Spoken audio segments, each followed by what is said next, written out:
Alors, les banques alimentaires accompagnent 2,1 millions de personnes sur 5 millions de personnes qui sont concernées par l'aide alimentaire en France. Et depuis la crise alimentaire, on a été confronté à une hausse de 6% des personnes qui sont accompagnées dans notre réseau. 6% en 2020, plus 4% sur 2021. Donc, on a une tendance à la hausse qui se maintient.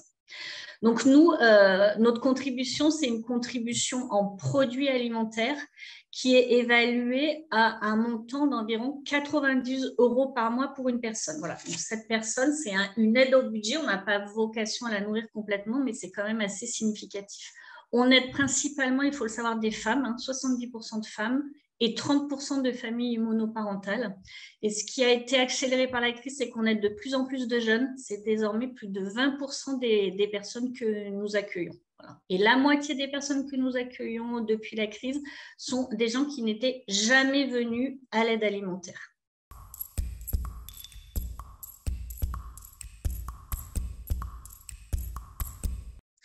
Alors, c'est un lien qui est très fort, puisqu'en fait, l'alimentation, c'est le premier facteur de prévention santé. Les personnes qui sont accueillies dans les banques alimentaires, elles ont des fragilités en termes de santé. Par exemple, je vais vous donner un exemple, la prévalence pour le diabète, c'est 4 fois supérieure à la prévalence dans la population normale.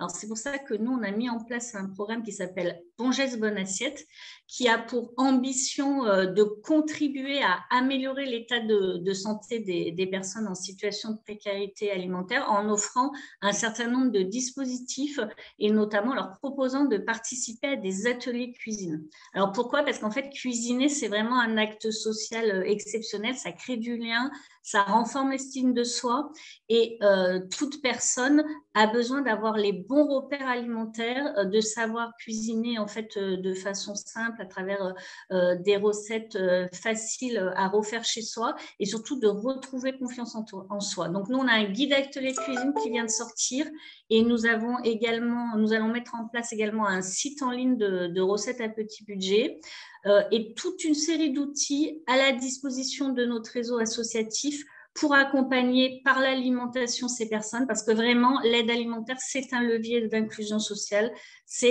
On reprend contact avec la personne, on lui redonne confiance et on l'accompagne dans la durée.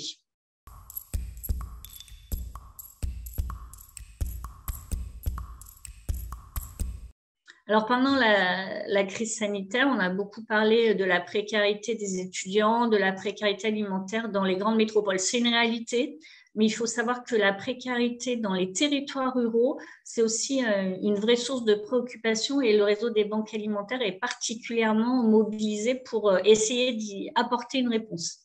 Alors, pour ce faire, nous travaillons sur 2 volets. Tout d'abord, nous avons mis en place, notamment grâce à l'aide d'AgroParisTech, une cartographie des zones blanches d'aide alimentaire. Donc, l'idée, c'est sur un territoire, sur un département, que la banque alimentaire sache quelles sont les zones où les personnes ne sont pas aidées par une association ou par des dispositifs de service public. Et le deuxième volet de notre action, c'est ensuite de mettre en place des dispositifs adaptés. Nous utilisons le aller vers, ça veut dire c'est des dispositifs itinérants, camions, cuisine itinérants, épicerie sociale itinérante qui va aller à la rencontre des personnes dans les territoires ruraux et renouer le lien avec ces populations.